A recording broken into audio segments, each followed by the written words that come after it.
Zhejian Johnson is believed to be the first investigation to invent compound microscope and Robert Hooke improved it. सबसे पहली बात कि ज़ेचन Johnson 1595 में पहली microscope बनाई जब इसकी एज 16 साल थी। आई थिंक 15 या 16 ईयर्स थी। इसने पहली माइक्रोस्कोप इन्वेंट की और उसको ज़्यादा जो इम्प्रूव किया था कंपाउंड माइक्रोस्कोप से वो रॉबर्ट हुक ने किया था। लेकिन जो टेलीस्कोप बना था 1610 में वो गैलीलियो गैलीली ने बनाई थी। यानी कि ये इंफॉर्मेशन बहुत अहम है। उसके बाद नंबर 2 क्वेश्चन है, 2 parameters are important in microscopy. Microscopy में 2 पैरामीटर अहम होते हैं। एक होता है मैग्नीफिकेशन, दूसरा होता है रेजोल्यूशन।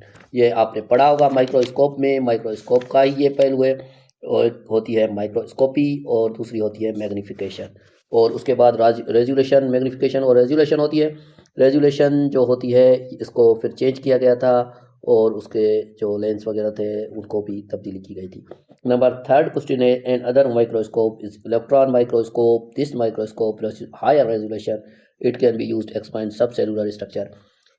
और जो एक तीसरी इलेक्ट्रॉन माइक्रोस्कोप है, यानी कि उसके अलावा जो काइंड से माइक्रोस्कोप का वो इलेक्ट्रॉन माइक्रोस्कोप है जो बहुत ही मेजर माइक्रोस्कोप है, जिसमें हाईली जो था रेजोल्यूशन लगाया गया था। ये कह सकते हैं कि उससे हम सब सेलुलर जो स्ट्रक्चर है वो देख सकते हैं। जैसे एटम है तो एटम के इलेक्ट्रॉन, प्रोटॉन, न्यूट्रॉन, इस तरह की चीज़ें देख सकते हैं हम इलेक्ट्रॉन माइक्रोस्कोप में। नंबर 4 है, cell is the basic structural and functional unit of organism explained by cell theory, important generalisation of biology. Cell की जो थ्योरी बनी थी उसमें 3 चीज़ें आई थी। एक तो ये था कि सेल जो है basic structural and functional unit है, और दूसरी ये थी बात कि सेल जो है एक फंडामेंटल यूनिट है जो रिक्वायर्ड है किसी भी ऑर्गेनिज्म को ग्रोथ के लिए। 17वीं सेंचुरी में ये ग्रोथ यानी कि सेल्स की डिस्कशन की गई थी और उसके बाद सेल थ्योरी बनी थी। 1665 से 1862 तक सेल थ्योरी में काम हुआ था। 5th नंबर है, there are 2 types of cells are basis of their सब cellular structure, I prokaryotic and eukaryotic. ये ऑलरेडी मैं आपके साथ शेयर कर चुका हूँ कि सेल के 2 टाइप पे हैं, एक है प्रोकार्योटिक और दूसरा यूकार्योटिक। प्रो को मीन से फाल्स कैरियोटिक काइनेसिस से लिया गया है, और न्यूक्लियस एंड यू ट्रू, और कार्योटिक यानी न्यूक्लियस एक में ट्रू न्यूक्लियस होता है, एक में फॉल्स न्यूक्लियस होता है। इस तरह से सेल के 2 टाइप हो गए, एक प्रोकार्योटिक एक eukaryotic. Prokaryotic means false nucleus, eukaryotic means true nucleus. उसके बाद 6 नंबर है, the prokaryotic cell has improper nucleus without nucleus membrane, while eukaryotic cell है proper nucleus surrounded by nuclear membrane. वही बात जो मैंने आपके साथ शेयर की। प्रोकार्योटिक वो होता है जिसमें इम्प्रॉपर न्यूक्लियस होता है, यानी कि न्यूक्लियस क्लियर तरह से नहीं होता, न्यूक्लियस की मेम्ब्रेन नहीं होती। यूकार्योटिक सेल वो होता है जिसमें प्रॉपर न्यूक्लियस हो और सराउंडेड न्यूक्लियर मेम्ब्रेन हो, यानी कि न्यूक्लियस के सराउंडेड एक मेम्ब्रेन होती है जिसको न्यूक्लियर मेम्ब्रेन कहते हैं, वो मौजूद होती है यूकार्योटिक में।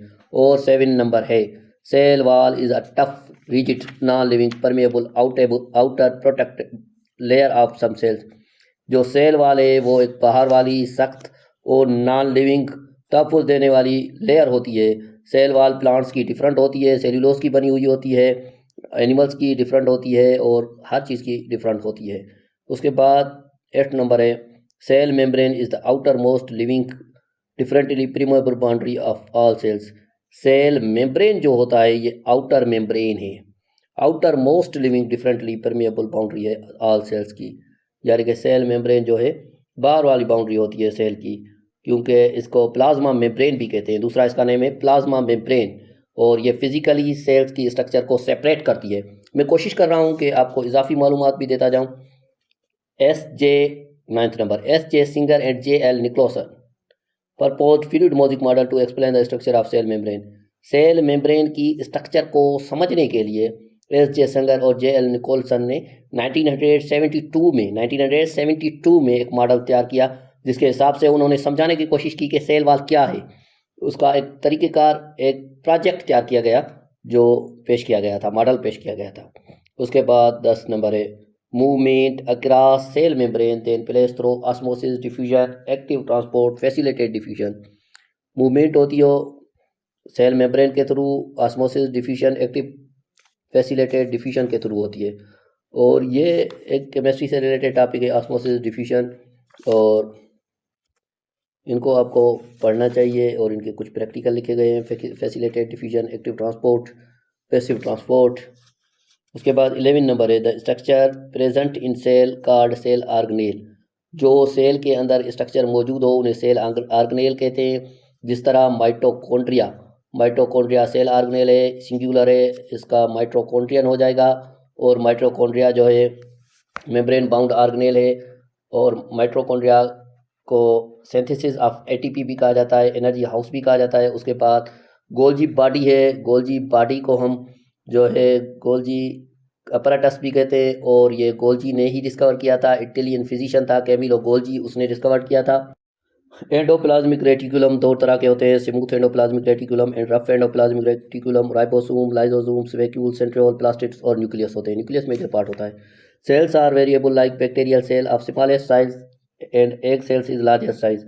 सेल के जो साइज़ होती है वो डिफरेंट होती है। बैक्टीरियल सेल जो है स्मॉलेस्ट होता है और एग का सेल जो है लार्जेस्ट होता है। बहुत अहम पॉइंट ये।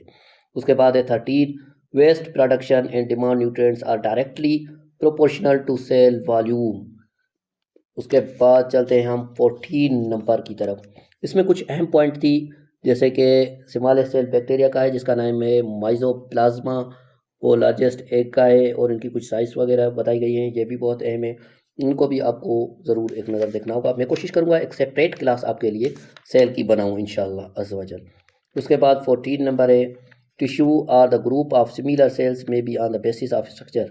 टिश्यू सिमिलर सेल है जो स्ट्रक्चर के हिसाब से ऐसे कह सकते हैं, cells join together make a tissue. Cells एक साथ मिलकर टिश्यू बनाते हैं और टिश्यू मिलकर आर्गान बनाते हैं, आर्गान मिलकर आर्गान सिस्टम बनाते हैं और आर्गान सिस्टम मिलकर एक ऑर्गेनिजम्स बन जाता है जो मुकम्मल वर्क करता है। टिश्यू के डिफरेंट टाइप भी हैं, जिस तरह से एपिथेलियल है, कनेक्टिव टिश्यू है, मसल टिश्यू है, नर्वस टिश्यू है, ये डिफरेंट टाइप्स भी हैं टिश्यू के। उसके बाद 15 है, in plant there are 2 major types of tissue, meristematic tissue, permanent tissue. यानी कि 2 मेजर टाइप से, एक मेरिस्टेमेटिक टिश्यू है और दूसरा परमानेंट टिश्यू है। फिर मेरिस्टेमेटिक टिश्यू के टाइप से और फिर परमानेंट टिश्यू के टाइप से, यानी कि एक ये बहुत बड़ी डिटेल है जिसको इंशाल्लाह मैं कोशिश करूँगा सेल एंड टिश्यू का एक दूसरा क्लास भी आपके साथ बहुत जल्द शेयर करूँगा, क्योंकि जब मेरिस्टेमेटिक टिश्यू पर आएंगे तो उसके डिफरेंट टाइप्स हैं, यानी कि ये एक बड़ा टॉपिक हो जाएगा। उसके बाद 16 नंबर की तरफ चलते हैं। What is responsible for high resolution of the electron microscope, high magnification, short wavelength of the electron beam, use of heavy metal stain, very thin selection.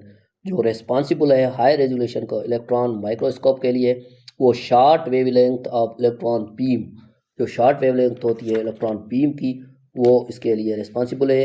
ये यानी कि MCQs आ गए, फिर आपके साथ शेयर हो गए। फिर माइक्रोस्कोप की तरफ चले गए हम, यानी कि दूसरे MCQs की तरफ आते हैं। What is a function of the rough endoplasmic reticulum. हमने पहले ही पढ़ा था एंडोप्लाज्मिक रेटिकुलम के 2 टाइप्स होते हैं, स्मूथ एंड रफ। रफ का कौन सा काम है, तो ए ऑप्शन है aerobic respiration, B intercellular digestion, synthesis of steroids, synthesis of protein. तो रफ जो है उसका काम है सिंथेसिस ऑफ प्रोटीन, प्रोटीन को सिंथेसिस करता है और जज़ब करता है, ठीक है। ये इसकी रफ एंडोप्लाज्मिक रेटिकुलम की खूबी है। उसके बाद चलते हैं 18 नंबर की तरफ। नेक्स्ट नंबर है 18, which statement about the fluid molecular model of membrane structure is correct. पहले ही मैं आपको बता चुका हूँ फ्लूइड मॉलिक्यूलर मॉडल क्या है।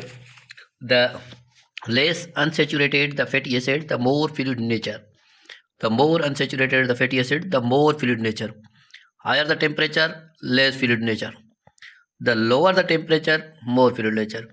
लोअर टेम्परेचर होगा मोर फ्लूइड नेचर होगा, यानी कि इसका जो करेक्ट ऑप्शन हो जाएगा 18 का ऑप्शन डी हो जाएगा, यानी कि कम टेम्परेचर होगा ज़्यादा फ्लूइड नेचर होगा।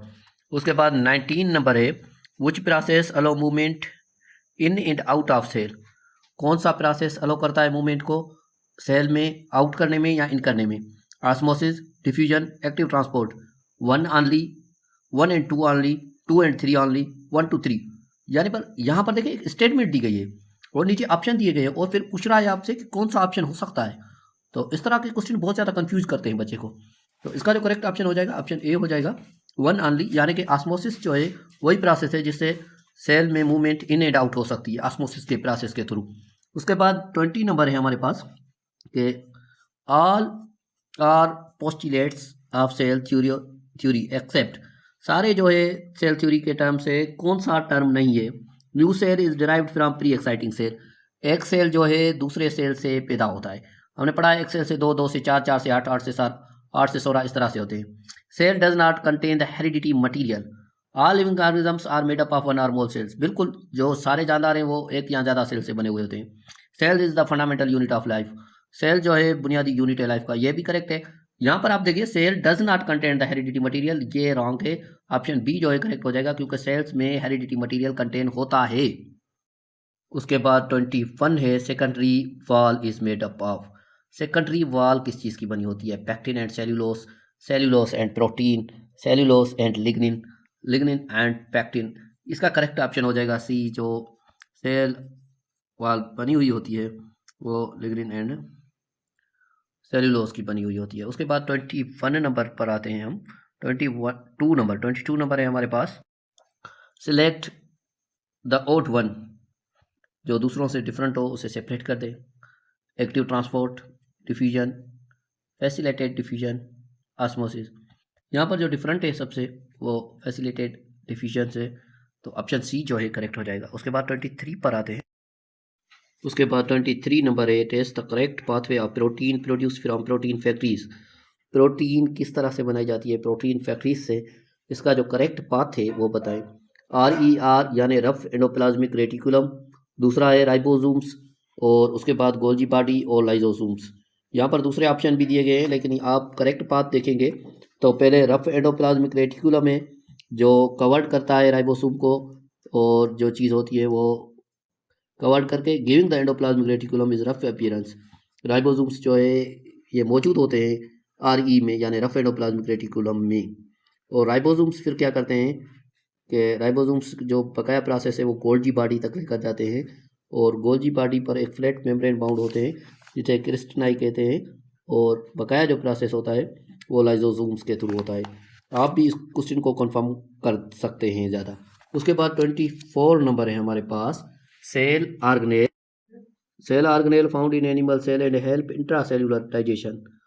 Lysosome, ribosome, mitochondria, Golgi apparatus. Cell organelle जो फाउंड होते हैं एनिमल सेल में वो हेल्प करते हैं इंट्रासेल्युलर डाइजेशन में। डाइजेशन में जो हेल्प करते हैं वो कौन से होते हैं? लाइजोसोम्स होता है, राइबोसोम्स होता है, माइटोकॉन्ड्रिया होता है, या गोल्जी अपैरेटस होता है। तो ये राइबोसोम्स काम करता है। उसके बाद 25 नंबर है MCQ टाइप। फिर उसके बाद फिल इन द ब्लैंक्स भी मैं आपको करवा रहा हूँ। Select the mismatch. प्लास्टिड्स का क्या काम है? स्टोरेज ऑफ केमिकल्स, बिल्कुल। Centriole help in cell division, ribosomes synthesis of steroid, mitochondria synthesis of ATP, ATP synthesis mitochondria करता है, राइबोसोम साइंथिसिस स्टेरॉइड करता है, सेंट्रोल हेल्प करते हैं सेल डिवीजन में। तो ये करेक्ट है, इनकरेक्ट है, तो ऑप्शन बी इसका करेक्ट हो जाएगा 25 का। उसके बाद चलते हैं हम अब फिल इन द ब्लैंक्स में। उसके बाद 26 नंबर से फिल इन द ब्लैंक्स है। Microscopes are instruments design to produce visual image. Microscope एक इंस्ट्रूमेंट है जो डिज़ाइन किया गया है प्रोड्यूस करने के लिए विजुअल इमेज को। तो यहाँ पर ब्लैंक में आ जाएगा magnified, magnified the visual image, correct हो जाएगा magnified fill in the blanks में। और उसके बाद है 27 number resolution of a microscope is defined as the smallest distance. Resolution जो है माइक्रोस्कोप में वो एक स्मॉलेस्ट डिस्टेंस बताया गया है बिटवीन डैश पॉइंट्स। कितनी पॉइंट में? 1 पॉइंट, 2 पॉइंट, 3 पॉइंट, 4 पॉइंट। तो 2 पॉइंट्स में जो है resolution of microscope defined as the smallest distance बताया गया है। उसके बाद है 28 नंबर। 28 नंबर है magnification of a light microscope formed by using mixture of the power of the eyepiece and the dash lens. यहाँ पर बात हो रही है लाइट माइक्रोस्कोप की। यहाँ पर ब्लैंक में आ जाएगा ऑब्जेक्टिव लेंस। ऑब्जेक्टिव लेंस जो है लाइट माइक्रोस्कोप में मिक्सचर करते हैं power of the eyepiece को। उसके बाद 29 नंबर है electron has a much shorter wavelength than visible light and the allow electron microscope to produce dash image. Electron में जो है मच शार्टर वेवलेंथ होती है विजिबल लाइट की, इसलिए वो अलो करता है माइक्रोस्कोप को हायर रेजोल्यूशन इमेज की, यानी कि हायर रेजोल्यूशन इमेज की इलेक्ट्रॉन माइक्रोस्कोप इसको अलो करता है स्टैंडर्ड लाइट माइक्रोस्कोप में। In plant the cell wall is mainly of strong fibres. Plant में जो सेल वॉल है वो होती है स्ट्रॉन्ग फाइबर की। वो स्ट्रॉन्ग फाइबर किस चीज़ के होते हैं? सेल्यूलोज की बनी हुई होती है। आप खुद भी इसको कंफर्म कर सकते हैं, लेकिन मेरे ख्याल से सेल्यूलोज ही होगी। In plant the wall is composed of cellulose, it consist of the layer that help to support in the plant. The layer is include mid lamella, the primary cell wall and the secondary cell wall. तो जाहिर सी बात है cellulose ही होगा। और 31 है cell membrane is composed of dash layers. Cell membrane जो है वो कंपोज्ड कितने लेयर पर होती है? सेल मेम्ब्रेन जो है कंपोज्ड होती है टू लेयर पर। The cell membrane is outer most living boundary होती है सेल की, और सेल मेम्ब्रेन में प्लाज्मा मेम्ब्रेन भी कहते हैं। और फिजिकली ये सेपरेट करती है इंट्रा सेलुलर स्पेस और एक्स्ट्रा सेलुलर इन्वायरमेंट को। और इसके जो होते हैं 2 लेयर्स होते हैं, और डबल लेयर कहते हैं जिसको, स्पेसिफिक स्पेशल लिपिड्स और फिस्फोलिपिड्स। उसके बाद 32 है, diffusion is a process which does not require energy input. Diffusion is a passive process है। Diffusion is a passive process which means it does not require any energy input. Diffusion एक passive process है जिसको कोई भी energy की ज़रूरत नहीं है इनपुट के लिए। It can occur across a living और non living membrane and occur a liquid and gas medium. तो ये भी मैंने आपको क्लियर करवा दिया। और उसके बाद 33 नंबर क्वेश्चन है, plant cell loses water and cytoplasm shrinks in the process called. Plant cell जो है लॉसेस करता है water and cytoplasm shrinks in process में, तो ये क्या हो जाएगा, प्लाज्मोसिस कहते हैं उसको। ये कंडीशन है जिसमें से लॉस करता है वाटर साइटोप्लाज्म को, श्रिंक्स एंड श्रिंकेज करता है साइटोप्लाज्म को, उसको प्लाज्मोसिस कहते हैं। और एब्जॉर्ब करे वाटर को तो, और लीव्स को, तो वो एक अलग कंडीशन है। तो उसके बाद 34 है, special type of movement of specific substance through carrier protein is called. Specific special type है मूवमेंट का स्पेसिफिक सब्सटेंस का थ्रू कैरियर प्रोटीन के, उसे क्या कहते हैं। ये करेक्ट हो जाएगा फैसिलिटेटेड डिफ्यूजन। फैसिलिटेटेड डिफ्यूजन जो है ये स्पेशल टाइप है मूवमेंट का, जहाँ पर स्पेसिफिक सब्सटेंस जो है कैरियर प्रोटीन की तरफ जाता है, कैरियर प्रोटीन की तरफ। तो ये थे। और 35 नंबर है, the microtubules arrange in a very particular pattern from centrioles और इन नंबर। जो माइक्रोट्यूब्यूल्स अरेंज किए गए हैं एक पैटर्न में सेंट्रोल में, उसका नंबर्स क्या होता है, कितने नंबर में होते हैं ये सेंट्रोल्स, ये आपको क्लियर करना होगा। सेंट्रोल्स जो होते हैं वो नंबर में ट्रिपलेट्स फॉर्म में होते हैं, और नंबर में ये 27 होते हैं। तो ये चीज़ें आपको रिमेंबर करनी होगी। ये था।